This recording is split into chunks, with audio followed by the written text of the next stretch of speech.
All right, this is a hot topic, obviously. I mean, we're spending a lot of time on it. You know, when you go and deal with this industry, these TNCs, we're dealing with it every day. Everywhere I go, constantly, it is brought up. It's a vendor comes in, they want to talk about it. If I'm at a party, they want to talk about it. Everywhere I go. And it seems like they're really taking over the world. I mean, it's become such a disruption that it's not just them, it's other industries looking to get into it. But just another example, so I stayed up late last night, I'm watching Jimmy Kimmel. I don't know if anybody watched Jimmy Kimmel last night. They had a whole Uber segment.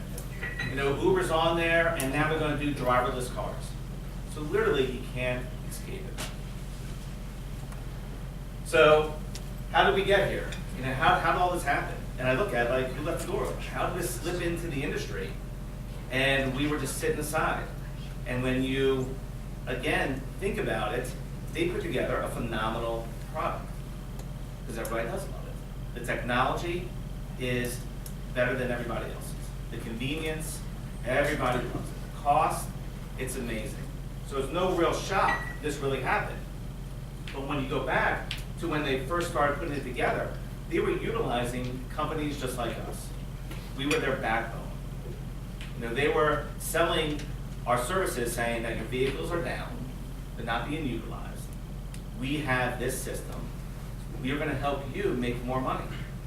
So people throughout the industry were signing up, saying, okay, I'm going to be down for 3 hours during the day. I'll have our driver sign on to the app and make money. And they all started to buy into it. Again, the technology was so good, their demand went well beyond what the industry can cover. So with that, what did the TNCs do? They just hired anybody. They really didn't care if they had insurance, they didn't care if they had anything. They just brought on so many services, so many companies who really were not qualified, and that started really getting everything completely out of whack. And then when you even think about the whole UberX model, that's taken it to a whole nother degree. I don't know how everybody fully understands that model, but that could be just like, my wife drops off my kids at school, and she can log right in, and she can start making money with her car, using her private insurance, using her car, making money. She has no experience driving out there. She's not she's a complete amateur, just like Nick said. The safety of her, understanding to go around town. This is such high exposure, high risk. But that's what's happening now. And when I explain that to friends, to anybody, their reaction is always the same. What? This isn't a legitimate company? They are just having anybody? This is like hitchhiking, is the term that they start saying. And that's truly what it is. It's organized hitchhiking. So that, again, it's amazing it even got to this point, which is like really what the current status is. Clients, people who use it, the market has accepted it. That's why we're here today with it, talking about it. The drivers, they got so many people lined up, ready to sign on to make some extra money. They don't even understand how much money they're making. But they're doing it. They don't understand about the the expenses and everything else that goes into it. And you look at the financial strength. And so how much is Uber worth today? Was it over $40 billion? So 41 billion. Yeah, I don't want to understate it. This is truly. Once you get to that point, you have momentum. You have money behind you, so you can just say you're sorry and start solving your problems. You can hire lobbyists who have a connection with the counties. You can just work through it.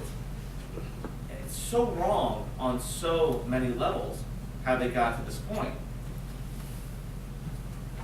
So again, now we're at the point I feel the government now is dipping their toes into it. What just happened here? Why do we let this happen? I know when it was happening.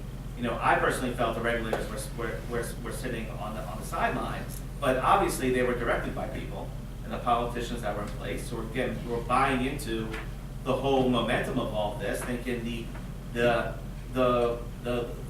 business, the market wants this, So we need to find a way to let it happen, and they let it happen. But when you really think about it, what did they let happen? Is this really for the good of everybody? So many issues that throughout the years, decades, half a century, if not longer, established so much structure and regulations for the transportation industry to follow. Taxi cabs, very specific. Our industry, very specific. All to protect the public good and to create a fair market that we all can be equal together, and apple-to-apple companies going along. Now all of a sudden this orange comes along and they can do whatever they want. Yeah, I would love that.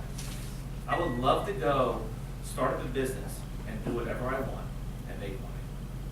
So wrong on so many levels. So in this case now, contractors, employees, old issue.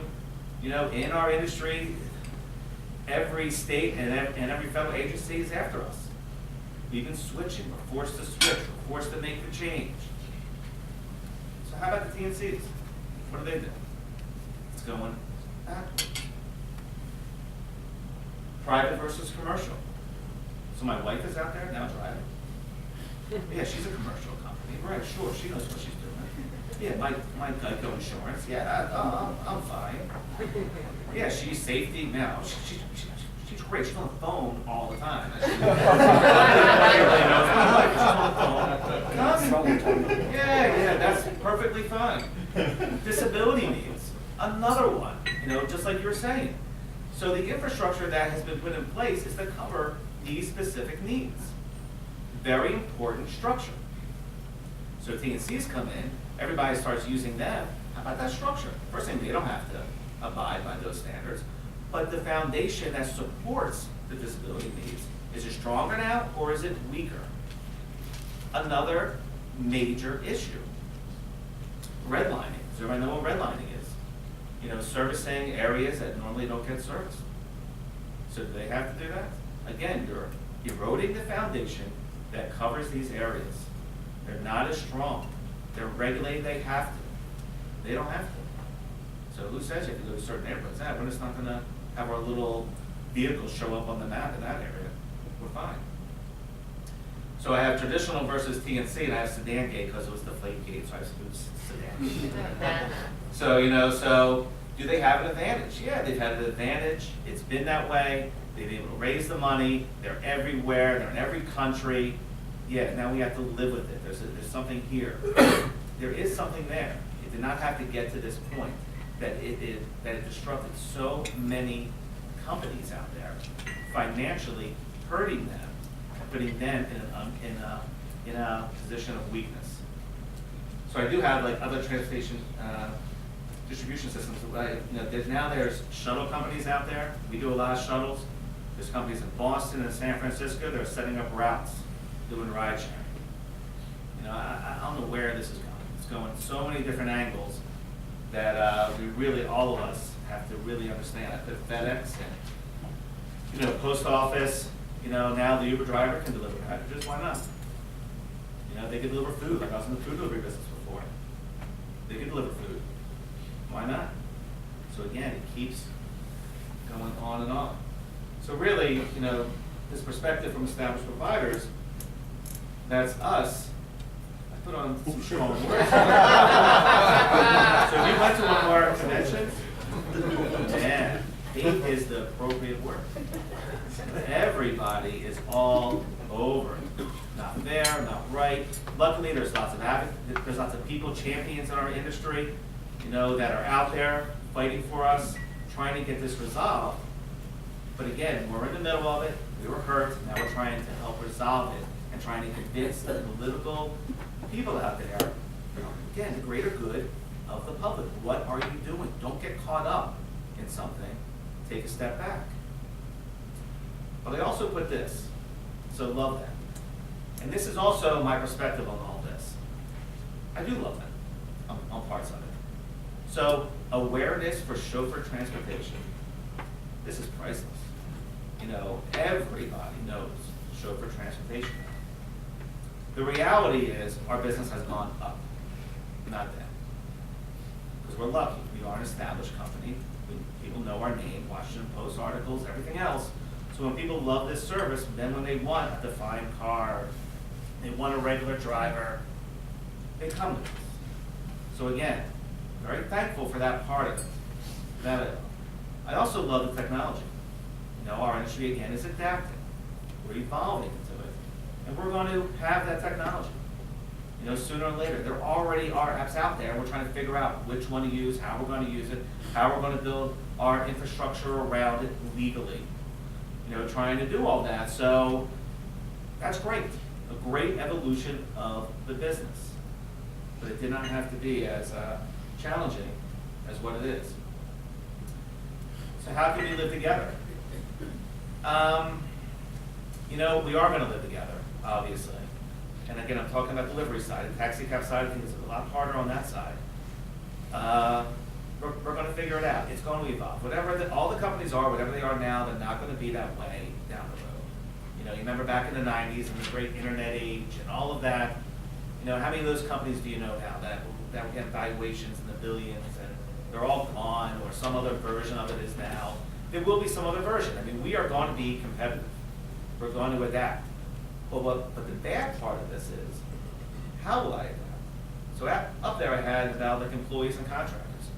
So the governments are now approving these regulations, and they're listing out how they could run. Maybe I go into that line.